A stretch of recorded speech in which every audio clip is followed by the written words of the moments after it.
อรุณสวัสดิ์เช้าวันนี้วันดีวันใหม่อากาศเย็นสบายชุ่มชื่นชุ่มฉ่ำเมื่อคืนฝนตกมาตั้งแต่เที่ยงคืนถึงเช้าตอนนี้ก็ยังตกปล่อยๆอยู่นะครับยังดีโชคดีว่าชะลอลงนิดหนึ่งให้ได้ออกรับบิณฑบาตแต่ก็ต้องออกมานะถึงฝนจะตกก็ต้องออกมาเพื่อต้องไปซื้อ อาหารมาไว้กบไปฉันเพื่อน้องไก่ด้วยน้องแมวด้วยนะมองไปทางนู้นภูเขานู้นเห็นมีหมอกลงบนยอดเขานู้นทางนู้นที่เขาตรงที่หมอกลงตรงกลางจอนี่นะนั่นคือวัดพระพุทธบาทเฉลิมพระเกียรติ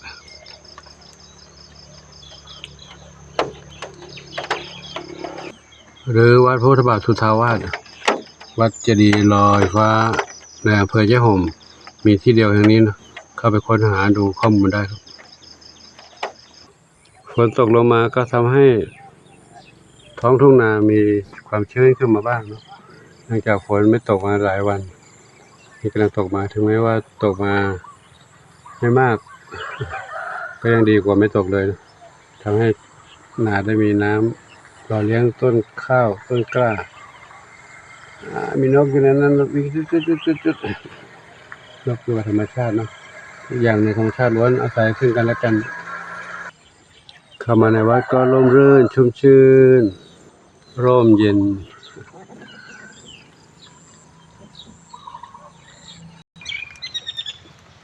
ก็ไก่เอามากินอาหารจากธรรมชาติกันรอหลวงปู่อยู่ด้วยน้องเหมียวไม่ออกมาแล้วฝนตกอยู่ในบ้านเดี๋ยวไปดูในบ้านเนาะหมอเหมียวนอนหลับกันสบายคือก็ไม่หลับหรอกเนาะเขาตื่นแล้วแหละแต่ว่าอากาศข้างนอกมันเย็นชื้นก็ไม่อยากออกไป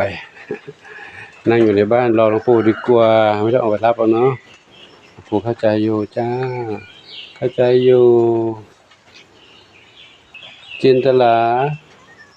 จามจุลีทรัพย์ทวีบุญนำ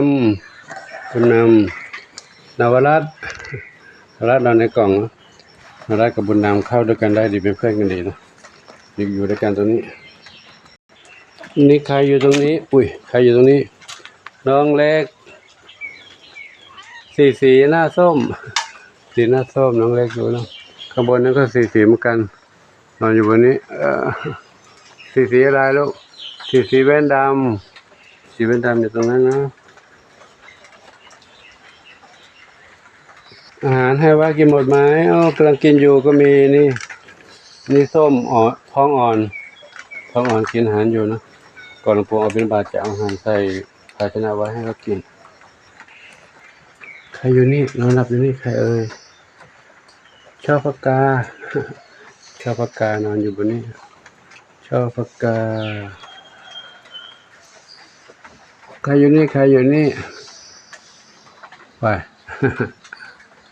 ส้มขาวเล็กนี่ส้มขาวเล็ก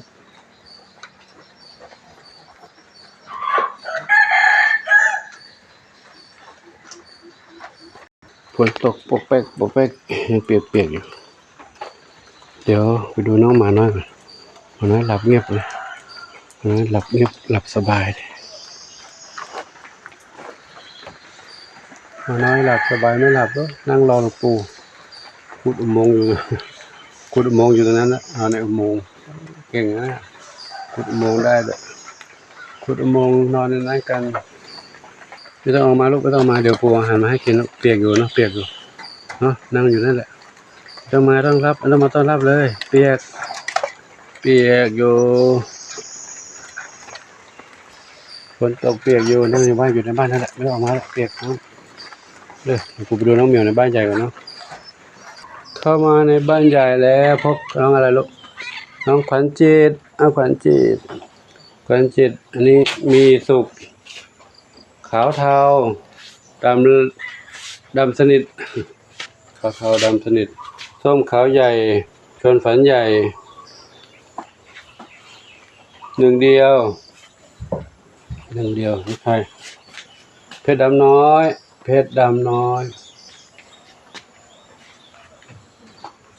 กินหาหมดไหม กินอาหารหมดไหมไม่หมดพวกอาหารใส่ไว้นะกินไม่หมดน้องเล็กเป็นไงน้องเล็กมะเฟืองมะไฟมะกรูดมะนาวแตงโม แม่ชื่อมะเฟืองลูกก็ชื่อมะไฟมะกรูดมะนาวพี่ดำๆชื่อแตงโมแตงโมแม่ชื่อมะเฟืองลูกชื่อมะไฟมะกรูดมะนาวอยู่นี่เนาะกินอาหารหมดไหมลูกยังไม่หมดนะเวลาเดี๋ยวให้ใหม่อันนี้น้องอะไรน้ำเพชรกับปุ๋ยฝ้ายน้ำเพชรอยู่นี่ปุ๋ยฝ้ายอยู่นี่ว่ากินอาหารหมดไหมอันนี้ว่ากินไม่หมดเนาะ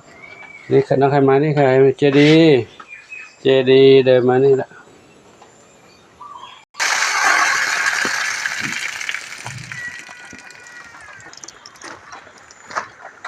เต่าทองน้องมีบุญเต่าทองน้องมีบุญเดินไปไหนลูก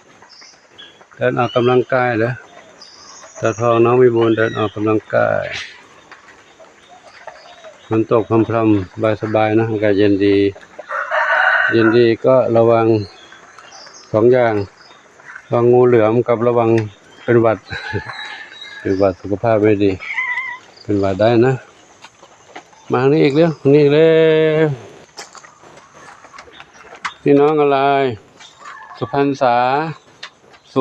าอยู่นี่ใครอยู่บนนี้ดำเล็กหางกวักสุพรรณษาเดี๋ยวไปดูน้องเล็กก่อนนะน้องเล็กน้องน้อยมาใหม่อยู่ในบ้านนี้สวัสดีจ้าสวัสดียามเช้าลูกคุณแม่ดำหน้าเด่นแม่ดำหน้าเด่นกับลูกน้อยอยู่ไหนลูกน้อยอยู่ในกล่องลูกน้อยนอนอยู่ในกล่องนะนอนอยู่ในกล่องแล้วนอนแอบมาเลยเหรอกายเย็นใช่ไหมลูกกายเย็นนอนแอบอยู่ในนี้แหละนอนแอบอยู่ในกล่องนี้แล้วกินหาหมดไหมลูกมาด้านนี้บ้างอันนี้น้องอะไรแม่อะไรลูกแม่มะลิกับพี่กูลอยู่นี่นะลูกนะมะลิกับพี่กูลกินหาไม่หมดหันให้ไว้กินไม่หมดนะมะลิพี่กูลด้านนี้อีกด้านนี้ใครเอ่ยด้านนี้ชบากับกุหลาบชบาอยู่นี่กุหลาบอยู่นี่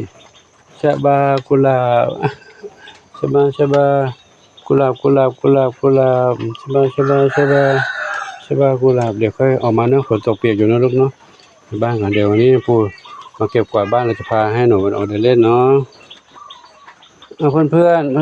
น้องๆพี่ๆอยู่กันตรงนี้เล่นกันดีๆอยู่ในร่มนี่ลูกเด้ออยู่ในร่มนี้ไม่เปียกเนาะสนามหญ้าไปเล่นไม่ได้ละเปียกฝนอยู่นี่กันเดี๋ยวปู่จัดอาหารให้ใหม่เนาะให้ใหม่ไปดูน้องผลไม้ทั้ง5ก่อนผลไม้ทั้ง5ด้านนี้ผลไม้ทั้ง5อยู่ตรงนั้นกระต่ายน้อยอยู่ข้างล่างนี้กระต่ายน้อยผลไม้ทั้ง5จะได้เวลาไปทำวัคซีนแล้วเนาะจะเวลาทำวัคซีนแล้วจะได้ออกมาเดินเล่นนะทำวัคซีนจะเดินเล่นเนาะคิดว่าถ้ามีพร้อมวันนี้ก็ไปได้วันนี้นะพรุ่งนี้ก็ได้วันนี้ก็ได้นะหรือว่าวันนี้ดี ยังรออยู่นี่รอ FC สนับสนุนอยู่ไม่เป็นไรนะเดี๋ยวเอาตรงนี้ไปก่อนก็ได้จัดตรงนี้ไปก่อนเดี๋ยวสนับสนุนตามหลังมาก็ได้นะก็ตอนนี้ก็พอมีอยู่ถ้าได้ไปวันนี้ก็จะได้ไปเดี๋ยวรอดูก่อนนะว่าหารถไปได้ไหมถ้าหารถไปได้ก็ไปวันนี้แหละถ้าไม่ได้ก็รออีกก่อน เดี๋ยวจัดเงินตรงนี้ไปเป็นค่าใช้จ่ายตรงนี้ได้ตรงนี้ก่อนเนาะดำเนินการตรงนี้ก่อนอันนี้ห้าเหมียวแล้วก็น้องส้มสีนะส้มเป็น1 เหมียวเป็น6 เหมียวเพราะว่ารอไม่ได้แล้วรอช้าไปเดี๋ยวไม่สบายไปก็ก็จะเครียดอีกนะกลุ้มใจไม่สบายใจเดี๋ยวปู่จัดอาหารให้กินลูกเด้อขอให้น้องๆรอแป๊บนึงนะลูกนะน้องกระต่ายอยู่ข้างล่างนี้กระต่ายก็อยู่ตรงนี้สบายดีกระต่าย ไต่น้อยๆกระต่ายน้อยๆเดี๋ยวก็ลูกเนาะกลัวเขาไม่สบายวันนี้ฝนตกมาแล้วต้องรีบไปรับวัคซีนกันนะลูกเนาะให้ครบแล้วก็สบายใจแล้วเนาะเขาก็เดี๋ยวก่อนรอนี่แป๊บลูกเด้อพี่ๆน้องๆอยู่ด้วยกันดีๆแล้วเด้อฝนตกข้างนอกออกไปเล่นไม่ได้ก็เล่นในบ้านนี่แหละเนาะครับก็ขอยุติคลิปไว้ที่นี้ก่อนนะขอโมทนาสาธุกับทุกท่านที่มีความรักความเมตตาต่อน้องเหมียวน้องหมาน้องเต่าน้องไก่น้องกระต่ายขอให้สมบูรณ์บุญทั้งหลายจงอำนวยพรทุกท่านพบความสุขความเจริญมีความสุขกายสุขใจปรารถนาที่ใดขอได้ทุกความมุ่งมั่นปรารถนาทั่วกันทุกคนทุกท่านเถิดสาธุอายุวันโนสุขังพระลังเจ้า